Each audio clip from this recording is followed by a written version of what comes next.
नमस्कार, मी निहाल निकम, झॅडेक्सचा प्रतिनिधी। आज आपण जमलो आहोत रूट्स ऑफ चेंज या समिटमध्ये। तर आपल्यासोबत आपले पाहुणे आहेत, थेट त्यांच्याकडून जाणून घेऊयात त्यांची ओळख। मंडळी रामराम। तुमचा भाऊ नाशिकचा शेतकरी, म्हणजे एक माझी इंस्टाग्रामला ओळख झालेली नाशिकचा शेतकरी। आपला अकाउंट चालू करून आपल्याला 1 वर्ष झालेलं आहे आणि नाशिकचा शेतकरी म्हणत आज आपण आपल्या कळवण तालुक्यात म्हटलं तर आपण स्टँड घेतलेला आहे डायरेक्ट। मार्केट जाम म्हटलं तरी चालेल, कारण आपण मार्केट जाममध्ये आणलेली होती नर्सरी किट नाथ कुळान जळगाव धुळा असं म्हटलं तरी चालणार, कारण तिच्यामध्ये NPK बॅक्टेरिया मायक्रोरायझन प्लस झिंक होतं। एकदम खतरनाक रिपोर्ट आणि डायरेक्ट विषयच नाही।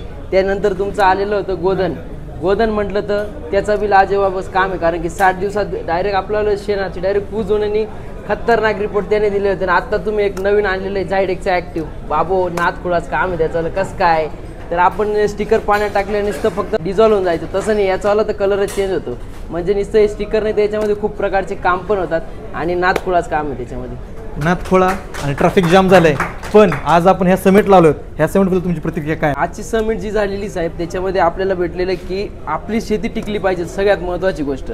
आता झालेलं कसं आहे, शेतकऱ्यांच्या डोक्यामध्ये एकच प्लॅन आहे, पटकन पीक लावायचं, पटकन उत्पन्न घ्यायचं। त्याच्यामुळे जे स्प्रे होत आहे, कमीत कमी शेतकरीला आता एवढी बी समाधानी राहिलेली नाही की आपण 8 दिवस थांबूया लिक्विड म्हणजे कोणती काय ॲप्लिकेशन। आताची सिच्युएशन कशी झालेली, रेट वाढतात, शेतकरीला डायरेक्ट झोप लागत नाही। टमाट्यांनी 500 क्रॉस केले, आजची स्थिती अशी आहे सकाळी उठले स्प्रे मारला, दुसऱ्या दिवशी परत 600 रेट झाला, दुसऱ्या दिवशी परत कंटिन्यू खर्च वाढत चाललेला आहे। प्लस जमीन आता कशी आहे तेवढं आता उचलत नाही। आपल्या भाषेत म्हणायला गेलं तर पण जसं काहीतरी आपल्या शरीरामध्ये कमी राहिलं तरच आपण घेणार आहे 100%। आणि विनाकारण दवाखाना करून तुम्हाला फायदा नाही, कारण तो पैसा वायपट जाणार आहे तसं। आणि आज रोजी जास्त आपण बी गोळ्या घेतल्याने आपल्या शरीराला बी त्रास होतोय, तसा जमिनीला त्रास होतोय। कन्सेप्ट दुकानदाराची कशी होते, वो आलेला आहे ना घेऊन जाय तू। माझं बी एक पांढरंग कृषी सेवा केंद्र दुकान म्हणून आपण त्याच्यामध्ये आपलं असं दे शेतकऱ्याला आपण म्हणून सांगतो, दादा गरज नाही घेऊन जाऊ नका, पैसे घालू नका, कारण की तुम्ही जे घेताय, तुम्ही एक कोणतं बी पीक बद्दल शेड्यूल घेताय ना, एक त्याला माणसासोबत उभं करा।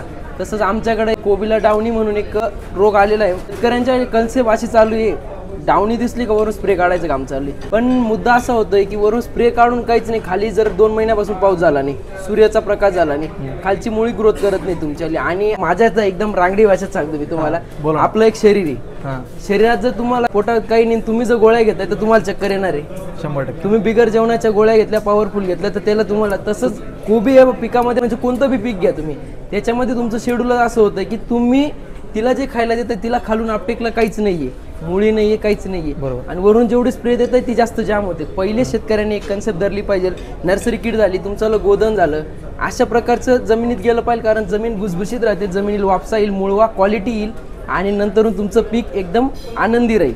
पीक आनंदी, शेतकरी आनंदी आणि सगळं आनंदी 100%। जसं यांनी सांगितलं ट्रॅफिक जाम, नाथखोळा, त्याचप्रमाणे मी सांगतो आज तुम्ही इथं आलात ह्याबद्दल खूप खूप धन्यवाद। आपण पुन्हा भेटू।